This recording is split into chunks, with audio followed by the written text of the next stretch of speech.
আমরা গত 5 ঘন্টা সরকারের বিভিন্ন পর্যায়ে এবং পিএসসির চেয়ারম্যান সহ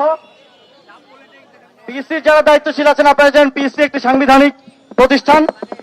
তাদের সাথে আলোচনার মাধ্যমে এখানে অনশনরত এবং আন্দোলনরত পরীক্ষার্থীদের যে প্রথম এবং প্রধান দাবি 8 তারিখের পরীক্ষা পেছানোর এবং 8 তারিখের পরীক্ষা স্থগিত করার, সেটা পিএসসির সদস্যরাই তো ঘোষণা করে গিয়েছেন যে 8 তারিখে অনুষ্ঠিতব্য যেই 46তম বিসিএস এর রিটেন পরীক্ষার ডেট ছিল সেটা স্থগিত করা হয়েছে এবং আন্দোলনরত পরীক্ষার্থীদের আরো যেই সংস্কার প্রস্তাবগুলো রয়েছে, সরকারের একটা উচ্চ পর্যায়ের কমিটি হয়েছে এবং আমাদের মাননীয় বিদ্যুৎ উপদেষ্টা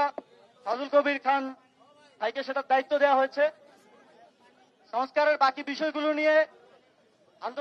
আন্দোলনরত শিক্ষার্থীদের প্রতিনিধিরা, যেহেতু একটি পিএসসি করার বিষয়ে প্রাথমিক আলোচনা হয়েছে, এছাড়াও আরো অনেকগুলো সংস্কারের চিন্তা সরকারের আছে, সেই বিষয়গুলোতে এখানকার যারা আন্দোলনরত শিক্ষার্থী ছিলেন তাদের প্রতিনিধিরা মাননীয় উপদেষ্টা ফাজুল কবির খান স্যারের সাথে বসবেন,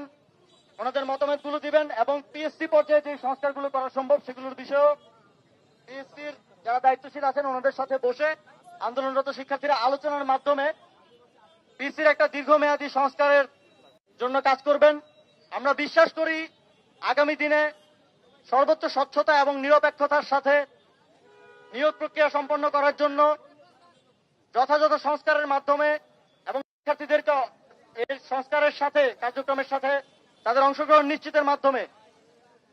আগামী অন্তত যাতে আরো 20-30 বছর বাংলাদেশে এই যে নিয়োগের যে প্রক্রিয়া, যে নিয়োগকে কেন্দ্র করে এই গণঅভ্যুত্থান, সেই নিয়োগের প্রক্রিয়ার স্বচ্ছতা এবং